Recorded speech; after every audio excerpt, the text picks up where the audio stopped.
عمم به تازگی به یه آپارتمان رفته بود. هرچند ساختمونش توی روسته بود و تازه اونجا ساخته شده بود و بنابراین اکثر واحداش خالی از سکنه بود. بگذاریم بعد از اینکه عمم اینا اونجا مستقر شدن، هر روز سحرگاه از طبقه بالاشون صدای قدمای پا میشنیدن، انگار یه نفر داشتون بالا راه میرفت. فقط یکی دوبار نبود، اونا این صدا رو 1 ماه تمام شنیدن. عمم بالاخره صبرش تموم شد و رفت طبقه بالا، اما هیچ کس درو باز نکرد. بعد رفت سراغ نگهبانی و ازشون پرسید ببخشید کسی توی اون واحد زندگی میکنه؟ خب نه، اون واحد هنوز خالیه. مامانم به عمه گفت شاید دزدی، گدایی یا گربه خیابونی رفته اون تو. بنابراین روز بعد عمم دوباره رفت سراغ نگهبانی و همینا رو بهش گفت.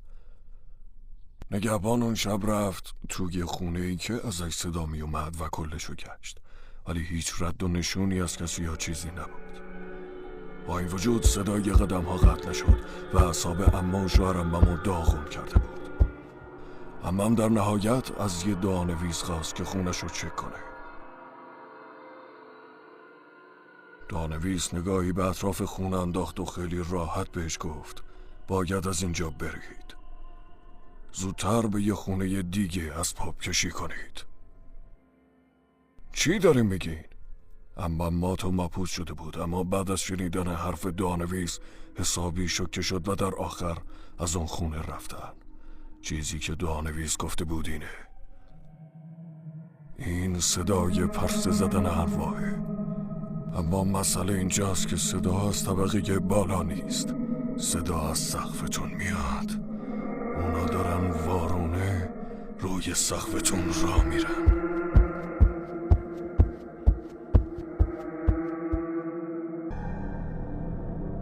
امروز به خاکسپاری دوستم رفتم.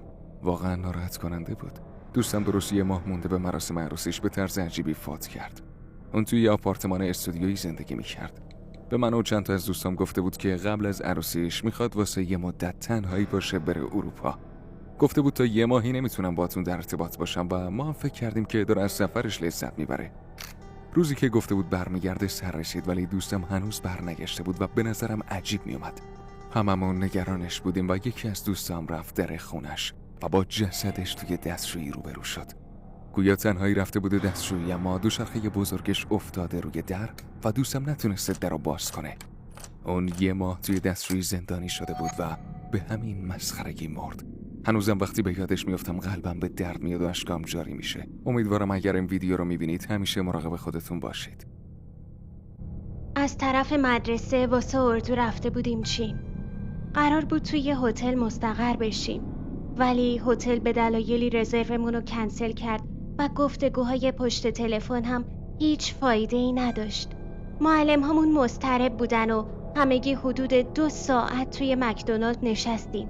تو اون مدت هم معلمامون رفتن تا دنبال هتل بگردن و بالاخره توی هتل قصر مانند قدیمی که صاحبش کره‌ای بود اتاق خالی پیدا کردن. خلاصه از اونجایی که صاحبش همزبون خودمون بود تونستیم سریع شرایطمون رو توضیح بدیم و حدود 1 روز اونجا موندیم.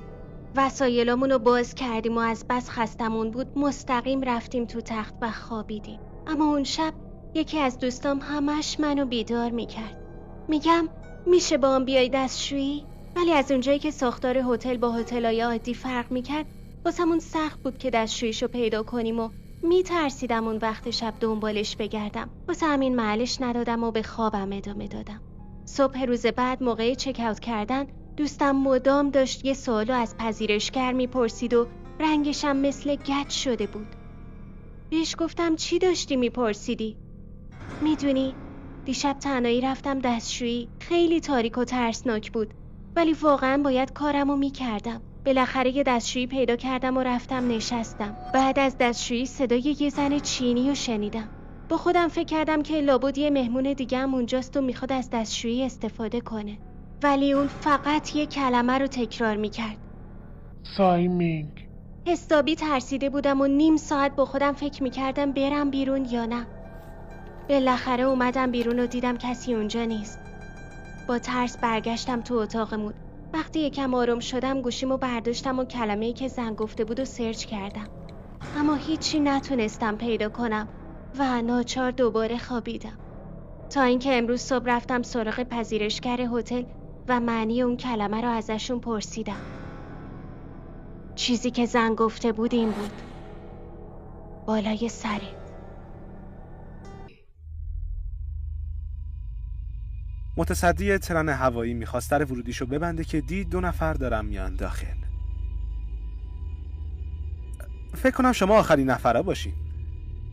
متصدی اونا رو به داخل راه داد و اون زوج هم صندلی اول نشستن و بعدش با خوشحالی گفتن که اوه، ما راستش داریم سالگرد 100مین روزمون رو با هم دیگه جشن میگیریم. خیلی تبریک میگم. ببخشید سالگرد چیه؟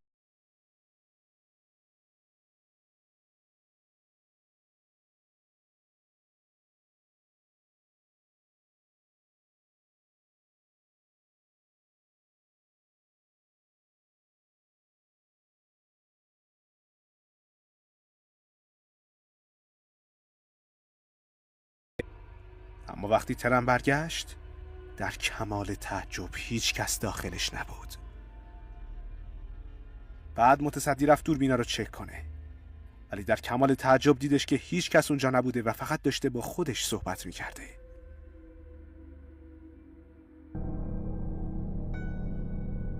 یه شب وقتی خوابیده بودم فلج خواب بدی داشتم. خدا رو شکر تونستم زود بیدار شم و با ترس دویدم تو اتاق مامانم. اونم منو بغل کرد. عزیزم ترسیدی؟ مامانم اینو گفت و پشتم و نوازش میکرد. اولش کمی آروم شدم، اما ناگهان فهمیدم یه چیزی درست نیست. مامانم دوباره همون سوالو ازم میپرسید. پشتم و آروم اما پیوسته با ناخوناش خنج میکشید. عزیزم ترسیدی؟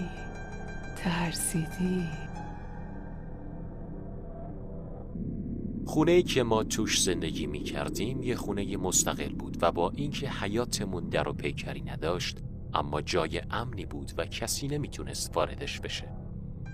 اما یه تابستون این اتفاق افتاد. شب از گرمی هوا خسته شده بودم، واسه همین زنجیر در رو وصل کردم و بدون فکر همین جور در رو باز گذاشتم و رو مبل خوابم برد. کمی بعد یه صدای عجیبی شنیدم. تا چشمامو باز کردم دیدم یه مرد داره زنجیر در رو با یه اره موی کوچیک میبره. من وحشت زده شده بودم و بلند جیغ کشیدم، ولی اون بی تفاوت به کارش ادامه داد. مامان بابام و داداش بزرگم با صدای جیغ من دویدن بیرون. داداشم یه چوب بیسبال دستش داشت و سر مرد داد زد: چه غلطی میکنی آشغال؟ دلت مرگ میخواد؟ مرد لبخند زد و گفت: اگه زنجیر بریدشه همتون میمیرید. خوشبختانه پلیس به موقع رسید و مرد دستگیر شد و ما هم هیچ خسارت مالی ندیدیم. اما خاطره اون شب هنوزم منو میترسونه.